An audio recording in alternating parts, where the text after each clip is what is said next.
आणि यानंतर बातम्यांचा सविस्तर आढावा। उद्या पंतप्रधान नरेंद्र मोदींचा कार्यक्रम ज्या मैदानावर होणार आहे त्या एसपी कॉलेजच्या मैदानावर चिखलाचं साम्राज्य। गेल्या 24 तासांपासून पुण्यात सुरू असलेल्या तुफान पावसामुळे संपूर्ण मैदानात चिखल झालेला आहे। पंतप्रधान नरेंद्र मोदी हे उद्या पुण्याच्या दौऱ्यावर येत आहेत। पुणे मेट्रोचं त्यांच्याकडून उद्घाटन होणार आहे आणि याच पार्श्वभूमीवर ज्या एसपी कॉलेजमध्ये सभा होणार आहे तिथे चिखलाचं साम्राज्य पाहायला मिळते। सध्या या मैदानासंदर्भातले अपडेट जाणून घ्यात शिवानी पांढरे आपल्या सोबत आहे। शिवानी, परिसर पाहता अक्षरशः चिखलमय झालाय असं पाहायला मिळतंय। एखाद्या नदीचा गाळ वगैरे साठावा अशी इथे सध्या चित्र पाहायला मिळतंय।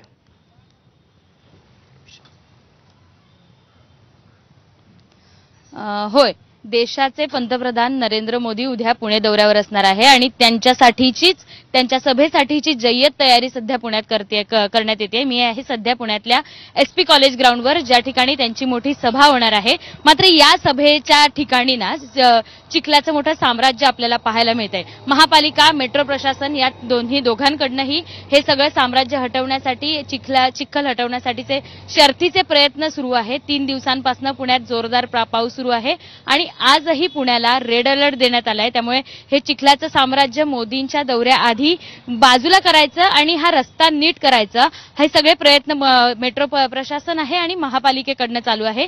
काहीच वेळापूर्वी मेट्रो प्रशासनाचे एमडी या ठिकाणी पाहणी करून गेले। त्यासोबतच महापालिकेचे विविध अधिकारी देखील या ठिकाणी आतमध्ये पाहणी करतायत।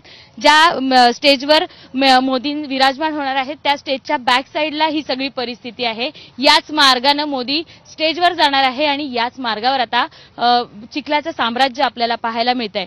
एवढंच नाही तर जेसीबीच्या साह्याने इथे डांबरीकरण करण्यात येत आहे। जेसीबीच्या साह्याने हे चिखल हटवण्याचं काम सध्या सुरू आहे। मात्र उद्यापर्यंत हे काम पूर्ण होईल का अशी शक्यता वर्तवण्यात येते किंवा हे काम पूर्ण करण्यासाठी शर्थीचे प्रयत्न महापालिका प्रशासन असू देत किंवा मेट्रो प्रशासनाकडनं करण्यात येत असल्याचं आपल्याला दिसून येत आहे।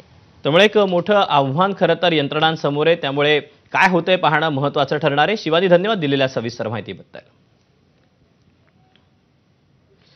आणि बातम्यांसोबतच बुलेटिनमध्ये वेळ झाली एका छोट्याशा ब्रेकची। पाहत रहा ब्रेकफास्ट न्यूज।